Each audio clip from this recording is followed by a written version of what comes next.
Happy Realignment Day. Woo, it's been a day, y'all. Realignment started, as we've talked about, for a couple days this morning at 9 a.m. And I'm actually sitting down to record this at 10 p.m. And so I've got to talk a lot of football today with a lot of different people. We're actually going to start off. I actually got to catch up with Coach Reynolds. You'll notice he was in his truck after the realignment meeting out at Happy State Bank Stadium. There's some construction going on at Region 16. So our area met out at Happy. And, we predicted or projected that we would be a 4-team district. And one of the things that come with a 4-team district is just some unique things of scheduling and all that. So before I steal the thunder, let me and just to say what we predicted was right. And I want to give UIL a lot of credit. They went with the logical path, and Region 1 looks just like we've been talking about it. Stick with us. I'm going to play Coach Reynolds' interview, and then we'll talk about what Region 1 looks like, because this is a fun time as fans. That tonight we'll talk about what Region 1 looks like. Tomorrow, talking to Coach Reynolds, he's hoping to have that schedule out, and we've already started. I've got our designer working on that schedule, and once it's finalized, he'll send it over, and we'll put the final touches on it, and we'll release it. And so we'll probably do another episode tomorrow, chatting about that schedule and doing our way too early predictions. And so that'll be fun. But let's get to Coach Reynolds, and then get to hear from one of our sponsors, and then we'll come back and talk realignment and what Region 1 looks like for us. Coach Reynolds, thanks for taking the time to join us. I know today has been crazy. It's Realignment Day. It's the day better known as UIL Website Crashing Day. What does today look like from AD Coach Reynolds' perspective? How did this day go for you, and what does that look like? How does that news get announced to you? Yeah, so it's definitely been a crazy day. On the realignment stuff, nothing ever goes as planned. You can have plan A, plan B, and it's usually somewhere farther on down the line what ends up working. But I think I've probably been through this enough as an assistant, as a head coach, that I think I understand that. But it's definitely a little more nerve-wracking as a head coach. But yeah, I mean, it's always a shock, especially when we ended up in a 4-team district. I knew that was a possibility. You see all kinds of different projections out there. And, the easiest thing is a 6-team district where you don't have to, all you got to do is find 5 games, and you find 5 district games, and you're all set. But, we've been working on this since, last spring, really, to be honest with you. Going back to last spring, you already start talking to guys and trying to kind of pencil some things in, not knowing exactly where you're going to be or what your numbers or what their numbers are going to be. And it's kind of a guessing game, but you try to get some of those that you feel pretty comfortable, where you're going to be, where they're going to be, and you won't be in the same district. So, we went back to the spring, with a lot of these schools and coaches and just trying to, pencil in some games. And, you do that through the summer, through the fall, and you kind of get some things set. We weren't 100% set going into this morning. I had one for sure on my board.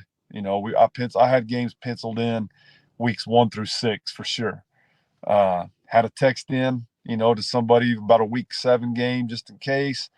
And, you kind of play that by ear, and it's kind of, yeah, maybe, if we both need a week 7, then we'll talk then. But, and then we went out to Canyon, Happy State Bank Stadium there to have the realignment. And, you get there and start chatting with the other coaches early and drinking some coffee and shooting the bull a little bit. And as it gets closer to 9 o'clock, you kind of start getting nervous because you don't know what's going to happen. And I mean, a couple minutes till 9, they start making announcements and coming up. They say, come on up and get your packets right at 9 o'clock. And, they're not going to do it early. And right at 9 o'clock, I'm sitting at the table, and Mr. Wigington was there with us. And I took Coach Holt, with me to Canyon, and sent Coach Avon down to Lubbock to Region 17 to be around some of those coaches. That way they can start talking to them. And Coach Holt went up at 9 o'clock, got the packet, came to the table, and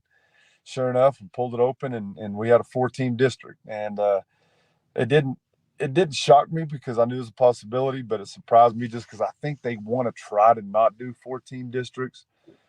So from then, you just go on and you start trying to, obviously, at that point, all right, I got to have a week 7 as well. And that's a hard one because week 7, everybody's in district, but they do, I think, try to match you up with another district, 4-team district. That way you have a chance to get with those teams and say, hey, we need a week 7. Y'all will too. You want to make something happen here week 7. So. Oh, I lost you on the camera. So while we wait for Coach Reynolds to come back, we talked about this yesterday and the last 2 days in our realignment projections of the possibility of being in a 4-team district and just the hurdles that come with it. And so see if we got Coach Reynolds back here. I saw his name pop back in.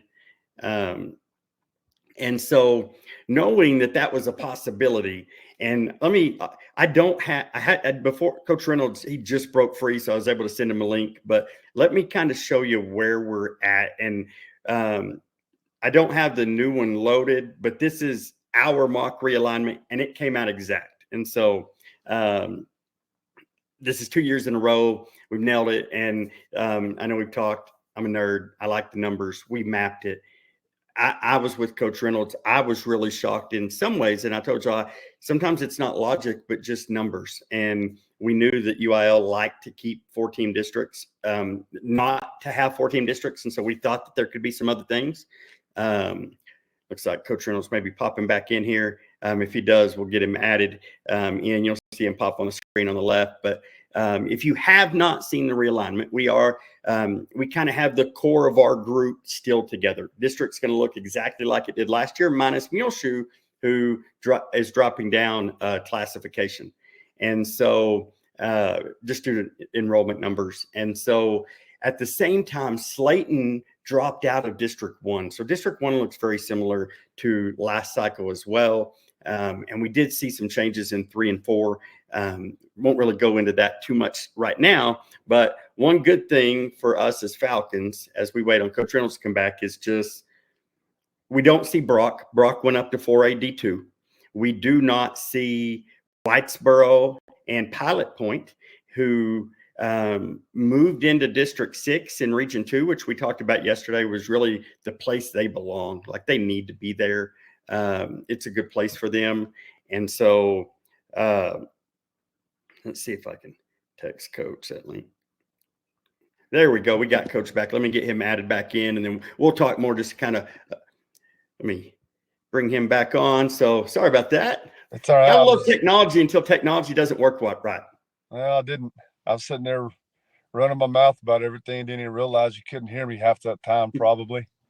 Well, we kind of got through to where Coach Holt and you and Mr. Wigington, you got your packet. You realize you're in a 4-team district, and you had to go to work. And today, talk about that room for a minute, because there were some big changes that happened in what we would consider Region 16, because not only did we drop into a 4-team district, but what is that room like? Because you have schools like Clarendon and all of them that got moved into Region 2. And so what's that room like? Is there a sense of shock at all for some of y'all? Well, to be honest with you, I was so consumed in us. I still don't. That's the first I've even heard about Clarendon them being in Region 2.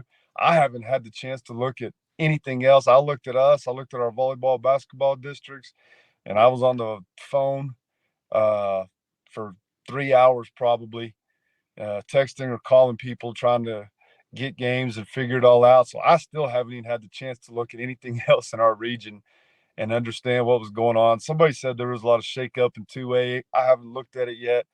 Yeah, I know our that's the basketball one district. they moved that deep Midland, Odessa, Wink, and that group.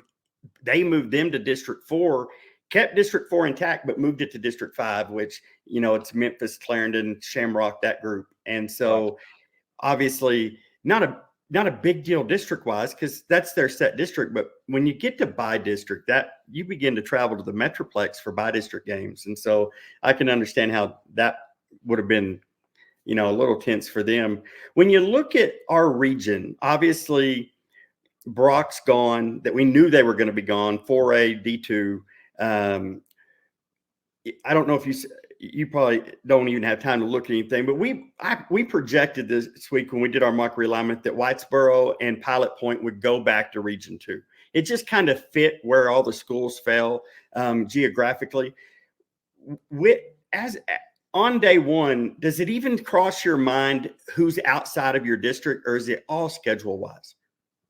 Yeah, I mean, for the most part, it's all scheduled, to be honest with you. Once we got out of there, we were the last ones to leave, of course, and we were the last ones out of there. But once I got out and had a chance to kind of look at a little bit more, you look at the region a little bit, kind of see.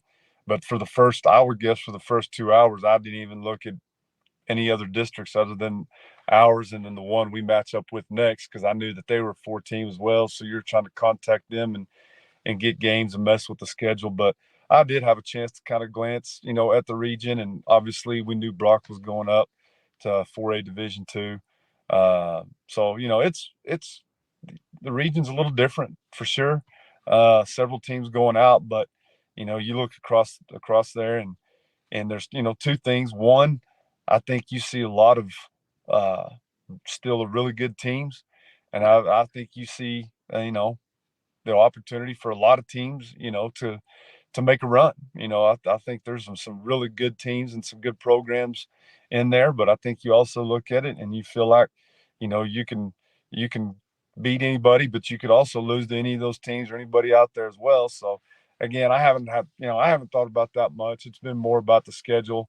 That's on down the road. I know Coach speak, but we're still, we got back a while ago and we went to off season and went to work just like we do any other day. And that's the main thing on our mind right now is just us and the things we're doing in off season. And then those kids in basketball and wrestling and spring sports going on. So, I'll look at it at a later time a little more, but right now we're just concerned about us. Talk a little bit about, because obviously having a son in off season, it's looked a little different. He's a little more competitive. There's some participation going on. What is off season looking like right now? And talk about some maybe the things you're doing to increase, maybe engagement or participation. Yeah, I think we're always trying to improve ourselves. You try to look, and every year, what do we need to get better at, and what areas do we need to address? What are we doing well? We have great commitment from our kids, but we wanted to, even make that better. We wanted to even get more commitment from them. Everybody in the state does off season, right? Everybody's got an athletic period, and everybody's going to work out during off season during the athletic period. Our deal is, what are we doing to separate ourselves from everybody, from everybody else in our district, in our region. And it's what can you do? How can you outwork your opponents? What all can you do to make yourself better? And right now we're having kids come in and do extra lifts in the morning, in the afternoon. We're having record numbers up here right now, as far as I'm concerned, and just the amount of kids that are committed to it and coming up to make themselves better. I couldn't ask for any more, but I will ask for more. Uh, so that part of it's going well. We're getting faster, stronger, all those things, but it's also about other things too. Involvement. We split up into some teams in our off-season teams, and we're doing different things to get points. It's a little competition between those teams to make us better. Kind of that iron sharpens iron type of deal. Uh, we're they're getting points for coming to basketball games and supporting the basketball teams, coming to wrestling, coming to extra workouts, different things like that. So it's been great. Our kids are are great kids, and they're committed, and we're going to try to push them, to the limit for sure. I know today's been long. I won't keep you too long, but as you looked around our district, it doesn't, it feels very similar, but yet it seems like every year the teams are getting better. Dalhart made a big jump this last year. Obviously, we know Shallow Water is going to be there. Have you started thinking about just, have we thought about 2024 yet at all? Or are we still just, I are we think just so. seeing Yeah. getting better every single day? Because I know as a fan, we like to look forward, and we're all texting each other. And what do you think? Who do you think could be? And what do you think it's going to look like? And I know to ask a coach to say, hey, do you look past today? Probably isn't the thing. But have you had a chance to look around and just say, okay, we're familiar with what we're at. Now let's just go to work. And does it help knowing, I guess is the question, does it help knowing that your district is who it is? Yeah, it's like, I think your concern is always about you, what we're doing all the time. Control us, control what you can control, and the rest will fall in place. But the human nature is, you're going to think coaches, we talked about, our district and what everybody has coming back and stuff. And I'd be lying to you if I said no, but, we definitely have, like you said, River Road's going to be better. Coach Welps does a good job. They're going to be better this year. Dalhart, I think they have a lot coming back. They're going to be a really good team. Shallow Water's good. They have good kids, good coaches every year. So, it's always going to be a competitive district. It's, we're familiar with each other. So, those things are always going to be close. But, we definitely, look at those things. I don't concern myself with that too much. Again, I'm, more concerned about us. But yeah, we definitely talk about kind of what everybody has coming back for sure. Well, Coach, I know you've been on the phone a lot today. Thanks for taking time just to kind of give us a perspective and an insight of what today looks like. Because, as fans, every 2 years, we actually get to talk football in the fall or in February, not just in the fall. And it's fun for us as fans, but I appreciate you taking time today. I know it's been a wild one. Obviously, I know as we talked off, you're still finalizing some things, but look forward to hearing just kind of the schedule that's put in place, because it gives us an opportunity to probably see some new teams. And one final thought, when you're scheduling, you're really having to schedule for the next 2 years, aren't you? Yes, it's a 2 year, I would say contract. You're not really signing anything, but it's a 2 year deal with, as far as UIL is concerned, and you play them at home 1 year and on the road the next year, or vice versa. But I'll be released probably tomorrow. I'm going to try to release that schedule. I'm still working on one game. I think it's going to be a really fun, competitive schedule for us. Definitely different in some ways, and I'm trying to find one more game right now as we speak. If I don't have that game by tomorrow, then I'm probably going to go ahead and release the schedule anyways, with that week to be determined until I find something. So I'll probably have that released tomorrow sometime. Well, we look forward to it. It's an exciting time. It's an exciting time to be a Falcon. You look around our programs, girls just clinched a playoff berth in basketball. The boys are right there. Baseball and softball are starting up. And then you get realignment day dropped in the middle of all of it as the AD. Man, get you some rest tonight. You're probably going to need it. Oh, looks like I lost him again. But that was Coach Josh Reynolds in talking about Realignment Day and just the way today goes. And so we're going to take a quick break, and then we'll be back to kind of, as fans, get to actually look over what the district looks like. And let's talk about what our region looks like a little bit as we look forward to the 2024 season, now that we know our district's heading in. Looking for quality firearms, stunning jewelry, high-end watches, or authentic Western memorabilia? Look no further than White Buffalo Trading Post. As a federally licensed dealer, they offer top-notch selections that embody the spirit of Texas. Visit them at 2745 Southwest 45th or call 806-350-4486. White Buffalo Trading Post, where quality meets authenticity.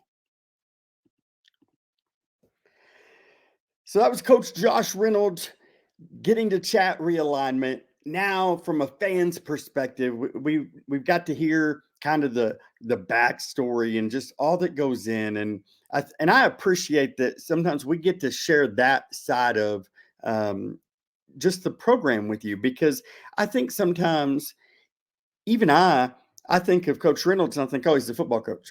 And I forget every other hat that he wears and the incredible job that he does in stewarding and guiding our programs, and the fact that he oversees them all. And so days like today, as much as football is priority and that schedule, because that schedule is so unique, it also affects softball, baseball, basketball. There's some changes coming to softball and baseball. Um, you know, I after I talked to Coach Reynolds, Parker had track, and I went to pick him up, and then it was running a little long, so I got to go over to baseball and watch the boys work out a little bit. And I'll tell you, man, that baseball team is going to be good. That is a special, special group that returns almost every key contributor. Josh Bass was our one senior last year, and that is a big hole, like a big void. But what's incredible about the program is there's so much talent to fill in that there's almost so much talent that that JV team is going to be stacked, because there's just not a lot of varsity spots open from last year when only one senior graduates. And so Coach Espy, stepping up into the head coaching role this year, they're going to be that team.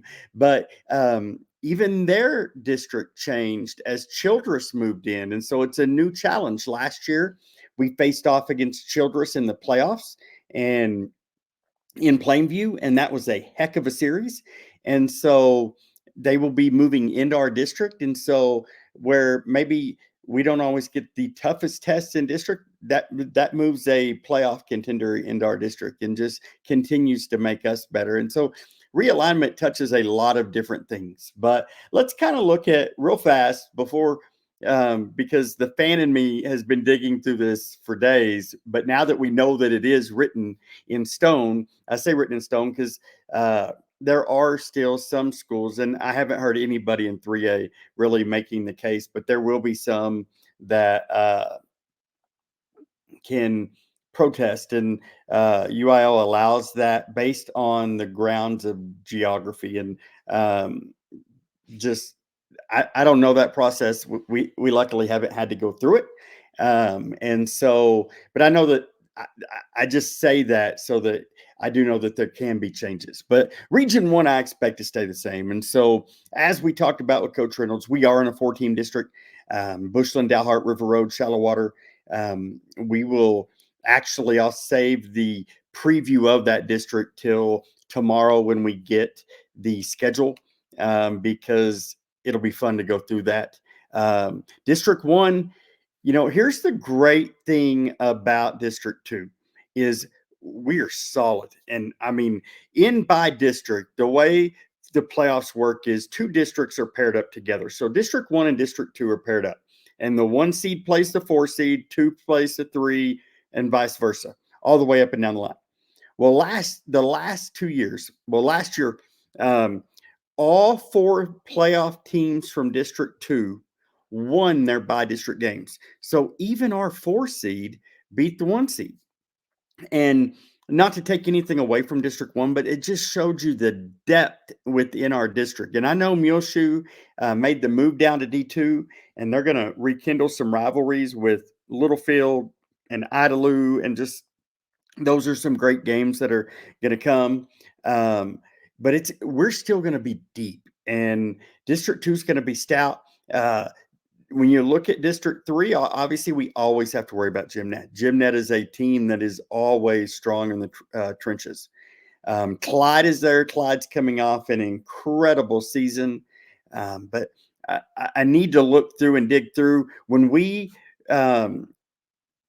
were come playoff time, we start looking ahead at who's coming, and we start looking at rosters. And Clyde was one of our potential matchups in the playoffs, and so they were stacked with seniors. I need to go through and see just how many offensive and defensive starters, but I mean, they had something like 20 seniors on that team. And so, and big senior classes, we're familiar with them. We had one last year, the season before last, where we started the season, I think, with 21 or 22 seniors. And so we also know that in programs like ours and Clyde's, there's another wave coming, but there's a talent gap there, and there's guys that are going to have to get their feet wet, and probably already did some. They made a deep playoff run, and then in District 4, obviously Paradise is right there, and Austin Winters, their quarterback's coming back, and so he was a lot to deal with. Now they did graduate quite a few absolute studs. You know, getting the meeting them in that regional semifinal. And we got to give credit where credit's due. Paradise last year, they kind of broke through a ceiling and went to another level. They'd never in school history been to a regional final, and they went last year and obviously fell to Brock in a really good game. And Brock went on to um, play for in a state semifinal, but where they met eventual state champion Malakoff, and Malakoff, they were impressive. Watching Malakoff and what they did, they getting to watch them at Cowboy Stadium, they're they're a special team. And so Region 1, though, if you look historically, we have really struggled with District 4. District 4 has eliminated us going back. You know, I haven't been part of the broadcast super long. I can remember 5 years in a row that District 4 has eliminated us. And actually, it's only 5. I don't remember. I think Wall the year before, when Wall got us, Wall was in District 3, if I remember right. So the last 5 years, we 4 of those 5 have been Pilot Point, Whitesboro, and Brock, and none of those 3 schools are in our region anymore. So um, there is a power, there's a void at the top, and there is an opportunity. And if I don't know if you follow me on Twitter, if you want to, my handle's here on the screen, but I tweeted about this today. This is an opportunity for schools like ourselves, Clyde, uh, Jim Ned, Paradise, all of us that have been knocking on the door. And I say knocking on the door, I got to be careful to put Jim Ned in that group, because it wasn't just a few years ago that Jim Ned went all the way in one state. So I have to be very careful. But consistently, when you talk about consistency, Brock has been consistent at the top of our region. And with no Brock there is an opportunity now for it. And I hope that when we as fans look around, but especially our student athletes, when they look around, they see nothing but opportunity here in Region 1. Because when you look through this schedule, we can compete with everybody. And I know that Paradise is saying the same thing, and that Jim Ned, when they look at this, they say the same thing. And Clyde and Comanche's had some really good seasons. You look around and you say, we can compete. Like, we're here. Like this, we like this. And so, as a fan, really excited about where we're at in Region 1. I personally am excited about this alignment, because what it's done is, as we looked at the last 2 days, is this is a good travel. UIL did very good in the travel side. I think, if I remember right, our average away game, and we always have an away game every week, even if varsity's home. It's important to remember that means freshmen and JV are traveling, and if varsity's away, we actually have 2 away games that week, because that means 7th and 8th grade, junior high, and varsity are away that week. And so travel's important. It's not just a Friday night deal, it's also a Thursday night. And so being able to limit our travel to about 68 miles, I know that some of the other projections, if we'd have done the one that we talked about yesterday, that option 3, we would have been traveling like twice as far. I think it was up to like 118 miles. The other one, which was, I'm trying to remember, I think one of the other options was, the one moving Vernon and Iowa Park into our district, which we've had before. That added a ton of mileage. And here, I'll just show you. I think I still have it loaded in here. Option 2 would have put us at 125 miles. Option 3 would have put us at 94, but still would have added over half an hour to our trip. And so really, really excited about our region from a travel perspective. Now, I will tell you, when we see that schedule tomorrow, I fully expect there to be some travel involved. One of the things that Coach Reynolds didn't mention is that in trying to find 7 non-district games is just the number of people that don't want to play Bushland. It's the same battle that Canadian has. People don't like to play the black and gold. And and part of it's understandable. If you're a really big school, if you play Bushland or Canadian and you beat them, you were supposed to. You should. You're a lot bigger than them. But if you lose to them, that doesn't look good when the little 3A schools are putting it on you. And so, and that happens a lot. There was a lot of, there were a lot of people that weren't excited in CISD because their teams lost to Bushland and Canadian this year. Canadian went into Randall and won that game. Obviously, Bushland has beat West Plains the last 2 years. Actually handed West Plains their first ever loss in school history, and then played an amazing game in week 1 this past year. Just a heavyweight battle back and forth. And so, but that's not everybody. That's not everybody's cup of tea. And then obviously we don't want to punch down because that doesn't get us ready for the playoffs. So you look at, you're not going to go play Clarendon, and you try not to play the Shamrocks and some of those smaller schools. Obviously, you don't want to cross over to District 1 because you're probably going to meet, you're going to meet some of them in the playoffs. And so you try to avoid some of that. And so it just gets hard to schedule games. And so I have great appreciation for what Coach Reynolds, his job that he and his team did today to put together that schedule. I know as we talked, you heard him say he's still finalizing some week 3 because realignment day, there's always some surprises. And when there are, sometimes you lose games because you may have a week 5, week 6 opponent and you're thinking, hey, we're good here. And then they end up in a 6-team district and they don't need that week 5 or week 6 game. And so now you're struggling to find somebody else. And so I do expect there to be some travel involved in non-district. But I do know this is that every game that Coach Reynolds has scheduled for us over as long as he's been scheduling games, which has been the last 2 cycles. So the last 4 years is with a purpose, and it is to challenge, to test, to stretch our Falcons and make us better and get us prepared for the playoffs because every game in Region 1's tough.